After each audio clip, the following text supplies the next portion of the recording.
You're listening to The World at 8 with Lynn Mozar.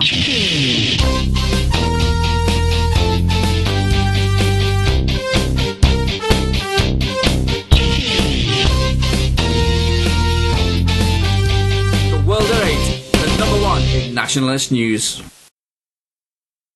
Highlights of the news today, the 6th of April. 20 police officers accused of racism. Home Loans Minister arrested. This week's report from Nick Griffin.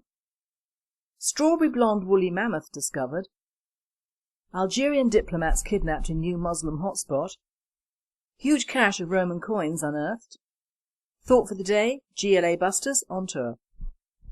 UK news.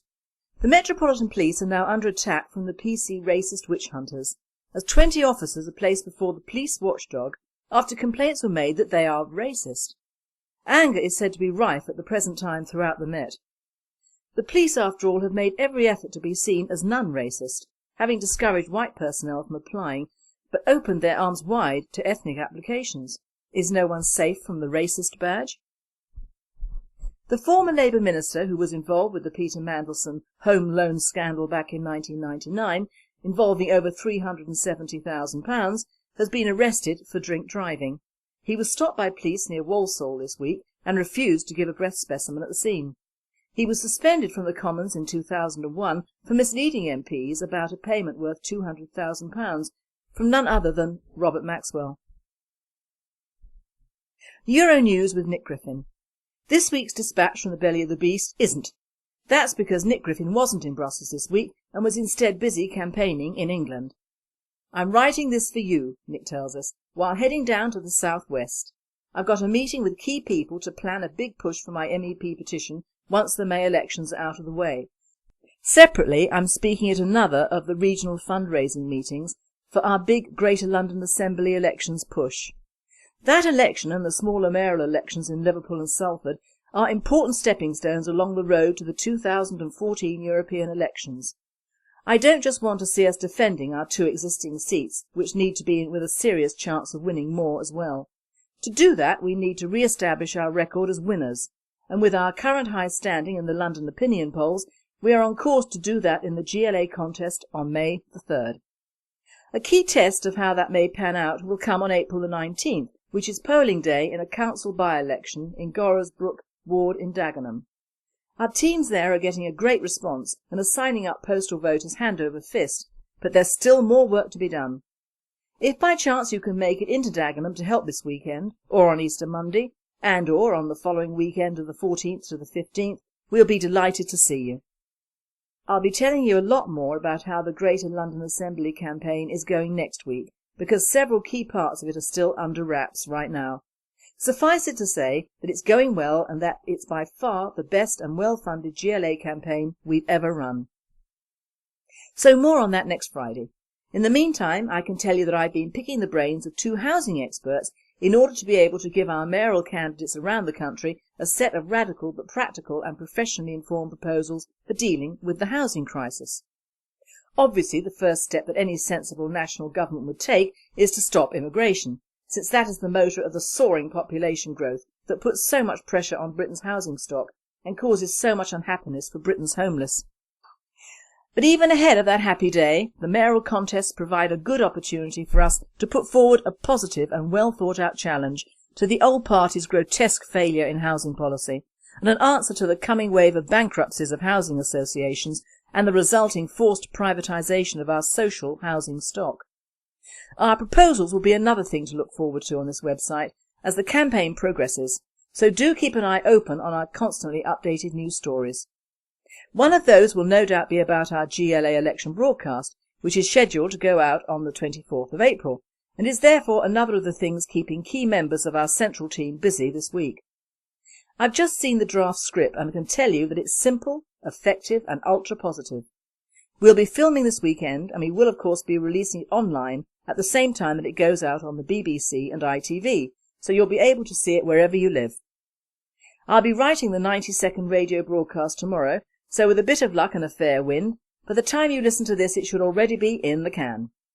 The BBC London radio audience is a fairly highbrow one, so at present I'm thinking of making an issue of the way in which electoral fraud and the closely related problem of media bias against us is not so much an attack on the British National Party, but on democracy and the right of voters to make a properly informed choice.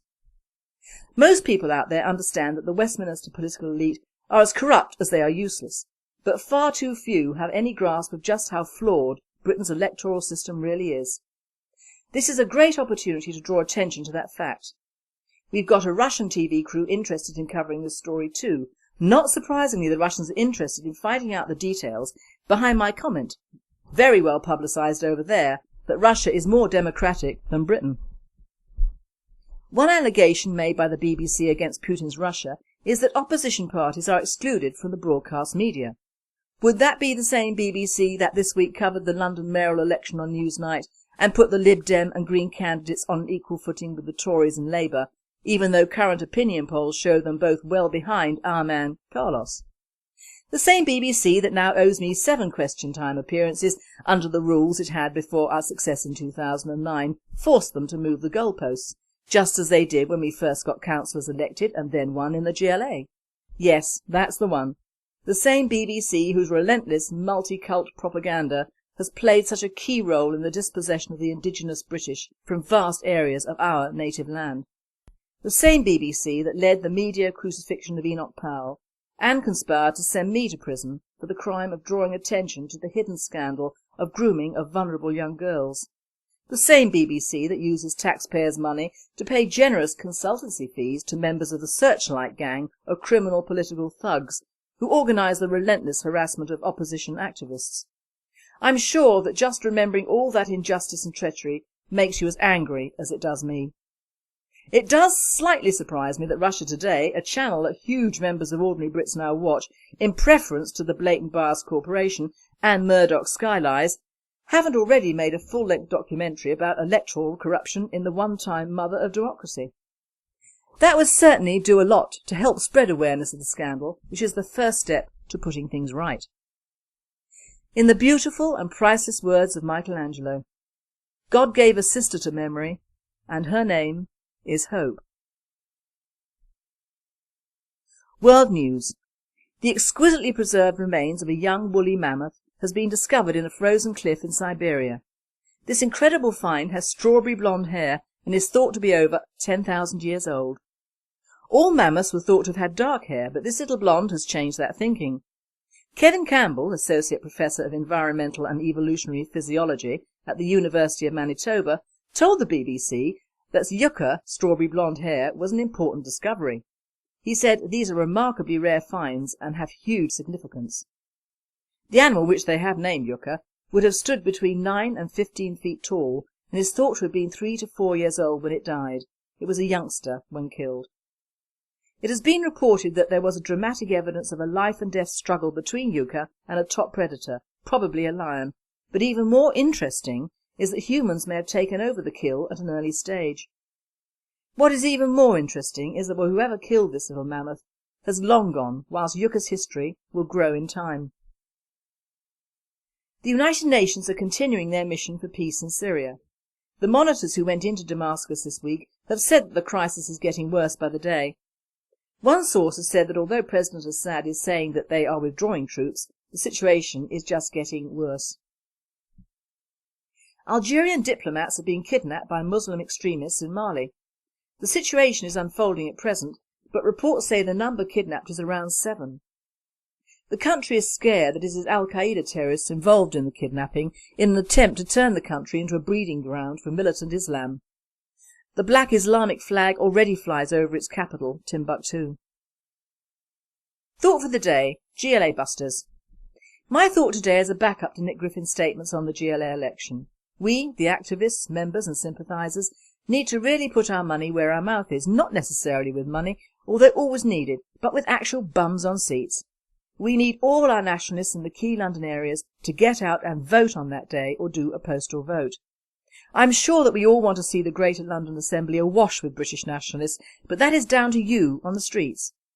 Whilst actually voting Carlos Cortiglia in as mayor would be just the supreme cherry on the cake and well worth all the very hard work our leader, our activists and indeed Carlos have put into this election, one must dwell on the real possibilities of this game. The dangers of getting Red Ken back on board with his cohort Galloway, he of the ethnic harem concept, would be a disaster, teamed with Boris, who still looks like he should be wearing short pants. Apart from this, their plans for London, which is after all our capital city, do not bode well in the long term. We have key GLA-based fundraiser meetings at which you can meet Nick Griffin MEP. You can see and hear what we have to say, and if you like, please donate your time, if nothing else. They are the 12th of April, North East, Tyne and Wear, 13th, Scotland, Edinburgh, and 14th, Northern Ireland, County Antrim. These are the remaining meetings, as we have already held some in the rest of the regions in the UK, but if any of those above are within your reach, the details are in the British Nationalist Bulletin. It is you, the people, who will make the difference to this mayoral election. This coming Easter weekend and the following one, we will be out in force, spreading the word of British nationalism. Our public response is now very different from even a year ago. People now understand what we are saying and what we have said, and that we are right. I have a good feeling over this mayoral campaign, and I'm sure we will get several seats on the GLA. But we will not do it without our public. After all, it is they who we want to help. But it is still down to numbers and the will to get out and to vote. It is your decision, it is your capital, and you are the deciding factor. And finally, a large amount of Roman coins have been unearthed. The treasure of over 30,000 silver coins were found by archaeologists in Bath. They had been excavating the area when the coins were discovered. A very rich Roman at the time buried them so well that they even eluded the Saxon invasion of Bath in the year 577 AD. The coins themselves are believed to be over 1,700 years old. Also, a man from Peel in the Isle of Man took his metal detector on a treasure hunt and unearthed 66 early Manx coins, struck from nearly pure silver. After the valuation of the coins, the decision whether to put them in a museum or not will be decided later. You have been listening to The World at 8.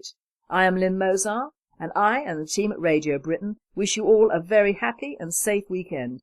And do not forget the push for the GLA. Good night.